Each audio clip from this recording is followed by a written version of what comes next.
আগে আমাদের দেশের মেয়েরা ক্যাথা সেলাই করতো, বিক্রি করতো না, 150 টাকা 200 টাকা হাত এরকম, বা হয়তো এখন সেলাই মেশিনে করছে। তো আল্লাহর নবীর স্ত্রী তিনি নিজে হাতে সেলাই করে ইনকাম করতেন। মেয়েদের ইনকাম করাটা এটা নবীদের স্ত্রীগণদের সুন্নাত, সব থেকে হালাল রুজি। মেয়েরা ইনকাম করতে পারবে না তা না, পারবে, কিন্তু মেয়ের তো নারীত্বকে বজায় রেখে। আপনার স্ত্রী গরিব মানুষ, আপনি সাদামাটা মেয়ে, পড়াশোনা জানে না, সচেতন নাই, রান্না বান্না তো জানে। আপনি বেসম আটা কিনে নিয়ে এলেন 50 কিলো, স্ত্রীকে বললেন তুমি নুন ঝুরি ভাজো, প্যাকেট করে দাও, আমি বাজারে নিতে সেল করব। সব থেকে হালাল রুজি, আলহামদুলিল্লাহ বলুন।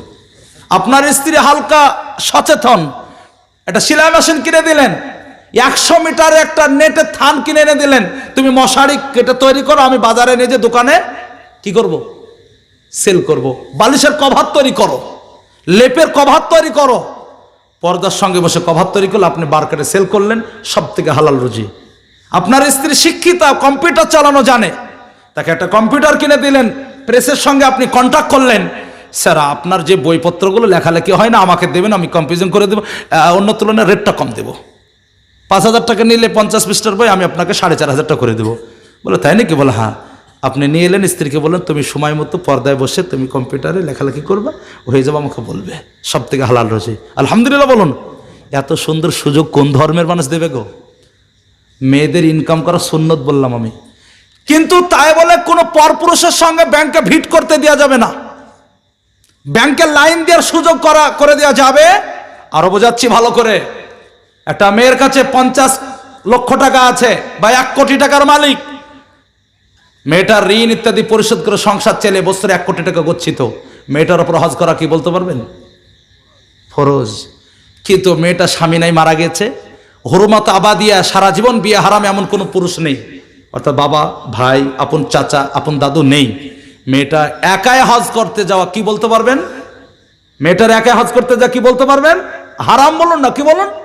হবে না হজ করতে যাওয়া একাই। হজ ফরজ ছিল, কিন্তু একাই যাওয়ার কারণে, সঙ্গে সক্রিয় কোন একটা নির্ভরযোগ্য গার্জেন না থাকার কারণে মেয়েটার হজের মতো একটা ফরজ সফর কি হয়ে গেল, হারাম। তাহলে তুমি স্বামী নেই, কোন স্বার্থে তুমি ব্যাংকে একাই যে লাইন দিবা গো? হজের মতো ইবাদত একটা, সেটা নিষেধ হলো, আর এখানে তোমাকে কে সুযোগ দিতে পারে? মনে হচ্ছে কথাগুলো শুনে একটু রাগ হচ্ছে নাকি? না ভাই, মেয়েদেরকে আপনি ইনকাম করলেন কিন্তু বৈধভাবে, অবৈধভাবে নয়, আপনার ছেলে মেয়ের উপর খারাপ প্রভাব পড়বে।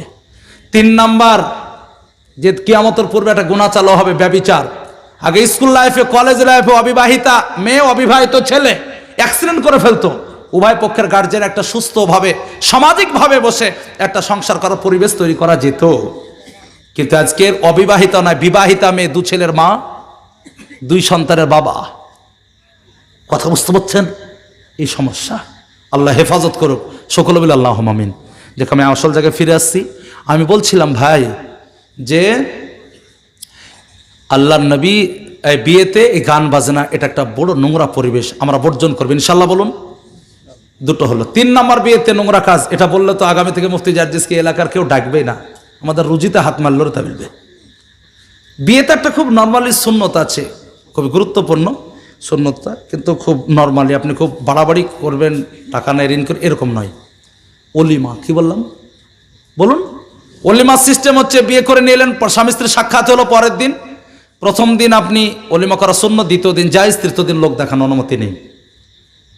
অলিমার নিয়ম হচ্ছে আপনি সাধ্য অনুযায়ী যেমন পারলেন, গ্রামের গরিব বড় লোক সকলকে মিলে খাওয়া দাওয়া করালেন, একটু যেমন সুবিধা আপনার, কেমন সুবিধা পরে বলছি আমি, এটা হচ্ছে সুন্নত। কিন্তু অলিমাটার নাম দিয়েছে আমরা বউ ভাত বাঙালির। আচ্ছা দেন, ভাষা অন্য হতে পারে, অসুবিধা নেই, কেউ পানি বলে, কেউ জল বলে, এটা স্বাভাবিক জিনিস। তো আপনি অলিমা না বলে বউ ভাত বলেন, বলুন। কিন্তু বউ ভাতের সিস্টেম কি জানেন? বিয়ে করে নিল, স্ত্রীটাকে, নিজের বউটাকে পর্দাপুষের সঙ্গে রাখার দরকার ছিল, কিন্তু সকালবেলা সুন্দর করে গোসল দিয়ে, শাড়ি পরিয়ে, ভালো করে মেকআপ চড়িয়ে, সুন্দর করে সাজিয়ে গুজে ভিক্ষা করতে বসে দিল। এবার কি করতে পারলাম? বোঝাতে পারলাম না? না, আমাদের দেশে থুবড়ো খাওয়া বলে, পাড়ার ছেলেরা এসে থুবড়ো খাইতে আসে। এবার কেউ প্রেশার কুকার, কেউ 500 টাকার নোট, কেউ একটা শাড়ি, কেউ একটা গোড়, আছে না?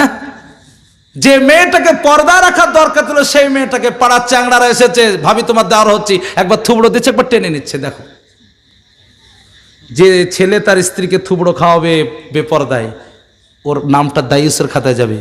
আল্লাহ বলছি কিয়ামতের দিন থেকে জাহান্নামের আলো মেহমান বানাবে। আরো ভালো করে বলছি, যে তার স্ত্রীকে বেপরদায় থুবড়ো খাওয়াবে তার স্ত্রীকে কোনোদিন আর পর্দা রাখতে পারবে? যখনই পর্দা থাকার কথা বলে, তুমি কি বাহানা করছো, প্রথম দিন তো পাড়ার মানুষের সঙ্গে ভিট করে দিয়েছো আমার, এখন পায়তারা করছে কেন? তাই বললে এই জন্য অনুরোধ করছে যুবক ভাইদের, আমরা থুবড়ো খাওয়ানো তো কোনো ইসলামিক নিয়মই নয়, তাছাড়া স্ত্রীকে বেপরদায় এটা কখনো হবে না ইনশাল্লাহ। বলুন কটা হলো? 5টা জিনিস বলেছি বিয়েতে, কটা হলো? 3টে। কটা বললাম? 4 নাম্বার বিশ্বনবীর একটা গুরুত্বপূর্ণ সুন্নত হাদিসের মধ্যে আছে, প্রায় জায়গায় বলি, আজকের বলিনি আপনাদের শুরুতে। আল্লাহ নবী বললেন, হাক্কুল মুসলিম আলাল মুসলিমি খামস অফি রিওয়ায়াতুন উখরা সিত্তুন, এক মুসলিম অপর মুসলিমের উপর 5টা অধিকার। আর একটা রিওয়ায়াতে আছে 6টা, তার মধ্যে একটা হচ্ছে ওয়াইজাবাতুদ দাওয়া। কেউ যদি নিমন্ত্রণ করে, ইনভাইট করে, দাওয়াত করে, সেই অনুষ্ঠানে যদি কোরআন হাদিস বিরোধী কোনো কাজ না হয়, কোন গান বাজনা ফাংশন ডান্স ইত্যাদি যদি না হয়, আমার নবীর সুন্নত হচ্ছে সেই ওলিমায় সে দাওয়াতকে কবুল করা। বড় লোকের বাড়িতে বিশাল বড় অনুষ্ঠান, ওলিমার এলাকার সমস্ত মানুষকে দাওয়াত করেছে, গরিব বড় লোক সমস্ত শ্রেণীর মানুষকে দাওয়াত করেছে। গরিব মানুষটার মনে আশা আজকের নবীর সুন্নতের উপর আমল করব, দাওয়াত কবুল করব। সেই দিন কাজে যায় নাই, সুন্দর করে গোসল নিয়ে ভালো করে সুন্দর পোশাক পরে 11:30টার দিকে বড় লোকের বাড়ির ওলিমার দাওয়াত খেতে যায়, কিন্তু যাওয়ার পর দেখছে এমন একটা নোংরা পরিবেশ, সেই দাওয়াত কবুল করা সম্ভব হয় না। সাধারণত দেখতে পাওয়া যায় পরন্দপুর বাজারে, দেখবেন আপনাদের হোটেলে খাওয়ার পর, শিউড়ির কোনো হোটেলে খাওয়ার পর, বোলপুরের কোনো হোটেলে খাওয়ার পর সোপ নেই, মুখে হয়তো পান দেয়, সমস্ত রকমের কাজ সারা করার পর তারপরে পেমেন্ট দেয়। ঠিক না ভুল বললাম?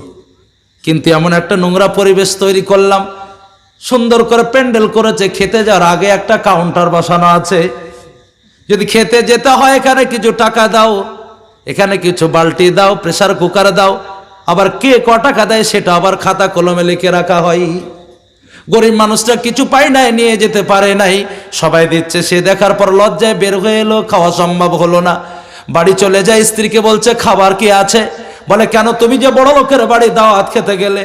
বলে খেতে গিয়েছিলাম গো, কিন্তু যাওয়ার পরে দেখছি কিছু তার প্রতিবদলা দিতে হবে, কিছু প্রেজেন্টেশন, কিছু গিফট করতে হবে, আমি গরিব মানুষ কিছুই পারলাম না দিতে, সবাই দিচ্ছে আমি দিতে পারলাম না, লজ্জা বের হয়ে এলাম, কিছু দেওয়া সম্ভব হয় নাই। বলে স্ত্রী মনে বড় কষ্ট, বড় মানে কি দুঃখ, সঙ্গে সঙ্গে বলে থাও মা, সঙ্গে সঙ্গে তার স্ত্রী বলছে অমুক বাড়িতে তুমি 3 দিন কাজ করেছিলে, টাকা পাবে কি দেখো। যাওয়ার পরে দেখছি মুড়ল বলছে টাকা দিতে ইচ্ছা হচ্ছিল, কিন্তু কয়েকদিন ধরে ব্যাংকের লিঙ্ক পাওয়া যাচ্ছে না, টাকা আমি উঠাতে পারি নাই, তাই দিতে পারলাম না। ও মুসলমান, বড় লোকটার বাড়িতে দাওয়াত কবুল করার ইচ্ছা ছিল, নবীর সুন্নতের উপর আমল করার ইচ্ছা ছিল, কিন্তু নোংরা পরিবেশ হওয়ার কারণে বেচারা কিছু দিতে পারে নাই বলে দাওয়াত কবুল করতে পারে নাই। কথা বুঝতে পেরেছেন? এই জন্য এটাও ইসলামিক পরিবেশ নাই, বর্জন করব। আপনাকে কে বলেছে পরের টাকা নিয়ে আপনাকে ওলিমার খরচ করতে হবে? মনে মনে ভাবছেন থুবড়োর টাকা দিয়ে মোটামুটি গরুর দাম হয়ে যাবে, না। আপনি গরিব মানুষ, গরিবের মতো ওলিমা করতে পারেন।